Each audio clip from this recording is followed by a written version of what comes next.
नमस्कार. आज 26 नोव्हेंबर संविधान दिन. याच दिवशी 1949 साली आपण भारतीय संविधान स्वीकारले. पण मित्रांनो, तुम्हाला माहित आहे का संविधान आपल्याला काय फायदा होतो? चला तर मग जाणून घेऊया आपले संविधान आणि त्याचे महत्त्व. होय, संविधान हे केवळ शाब्दिक पत्र नाही तर भारताच्या भविष्याचा आराखडा आहे. यात सर्व नागरिकांना समानता, स्वातंत्र्य आणि न्याय मिळालाच पाहिजे. पण धर्म, जात आणि भाषा असलेल्या देशासाठी संविधान तयार करणे एक मोठे आव्हान आहे. खरं आहे, पण संविधान हे प्रत्येकासाठी आहे. यात धर्म, जात, लिंग ह्या पलीकडे जाऊन प्रत्येक व्यक्तीला समान अधिकार असले पाहिजेत.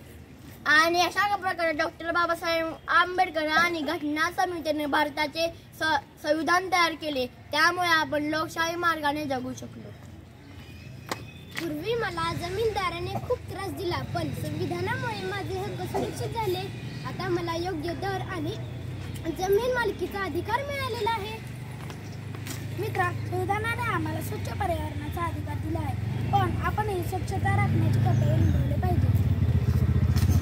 बरोबर आहे. आपण फक्त हक्काविषयीच बोलतो, कर्तव्याविषयी कोणी बोलत नाही आणि कर्तव्यही करत नाही.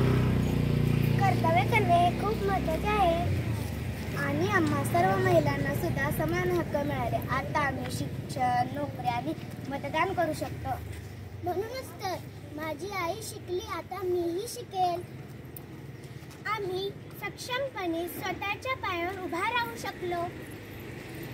संविधानामुळे सामान्य माणसाला स्थान, महत्त्व मिळेल. समाजातील महत्त्व प्राप्त झाले. संविधानाचा अभ्यास आपण केलाच पाहिजे. म्हणून आपण आपल्या शाळेत शिक्षक पाहतो. आपण दररोज भारतीय संविधानाची उद्देशिका शाळेत म्हणतो. आपले संविधान, आपली